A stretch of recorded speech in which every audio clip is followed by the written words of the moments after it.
ఇంకా ఏం హైలైట్స్ ఉన్నాయి రవి గారు? ఎందుకంటే మనకి ఎప్పుడు కూడా స్కూల్స్, తర్వాత హాస్పిటల్స్, తర్వాత మంచి రెస్టారెంట్స్, ఫుడ్, ఇంకా ముందు ముందు ఎలా ఉండబోతోంది ఇక్కడ అని ఒక ఆలోచన అందరికీ వస్తుంది కాబట్టి అడుగుతున్నాను. అతిపెద్ద అంతర్జాతీయ స్టేడియాన్ని కూడా ఇక్కడే మనకి 4 కిలోమీటర్స్ దూరంలోనే కడుతున్నారు, BCCI తోటి టైప్ తోటి.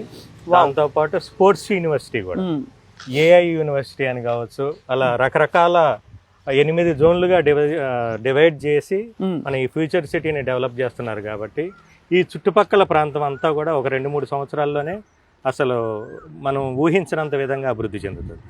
అందుకోసమే చాలా మంది కర్తాల్ ఏరియాలో ప్లాట్స్ అనగానే ఎక్కువ చెప్పక్కర్లేదు వాళ్ళకి, ఇక్కడ కొంటే బాగుంటుంది అన్న ఫీల్ తోటే ఉన్నారు. కడతాల్ ఒక మంచి, అందులో శ్రీశైలం హైవే సువర్ణ చెప్పినట్టు కడతాల్ శ్రీశైలం హైవే అనగానే ఒక మంచి రింగ్ వస్తుంది, మంచి ఒక పాజిటివ్ వైబ్ వస్తుంది మేడం. అది ఎందుకంటే కనెక్టివిటీ కూడా అలానే ఉంటుంది మేడం. ఇప్పుడు షాద్నగర్ నుంచి చూసుకుంటే యాచారం వరకు మధ్యలో మన శ్రీశైలం హైవే ఉంటది కాబట్టి ఇప్పుడు కనెక్టివిటీ రోడ్స్ కూడా చాలా ఉన్నాయి, శ్రీశైలం సాగర్ హైవే దాకా.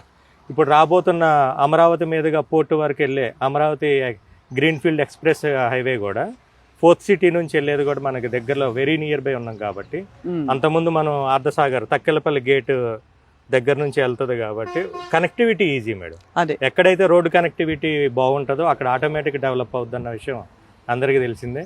అంతే కదా. రేపు బుల్లెట్ ట్రైన్ల ప్రాజెక్టు కూడా శంషాబాద్ ఏరియాలోనే దాదాపు 600 ఎకరాలు కేటాయించి నిర్మించబోతున్నారు.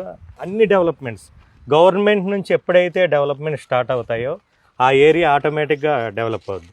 అందులో ఇప్పుడు రేవంత్ రెడ్డి గారి డ్రీమ్ ప్రాజెక్ట్ కాబట్టి ఫ్యూచర్ సిటీ, ఆయన ఉన్నప్పుడే దాదాపు కంప్లీట్ చేసుకోవాలన్న స్పీడ్ తోటి ముందుకెళ్తున్నారు. ఆ స్పీడ్కి మనకి నిదర్శనమే FCDA భవనం madam, 4th city development authority. ఇది మన డిసెంబర్ 8 ప్రకటన తర్వాత చేశాక ఫస్ట్ టైం 3 months లో ఆఫీస్ కంప్లీట్ చేసుకొని ఈ మంత్ ఎండింగ్కి ఓపెన్ చేయడానికి సిద్ధంగా ఉంది.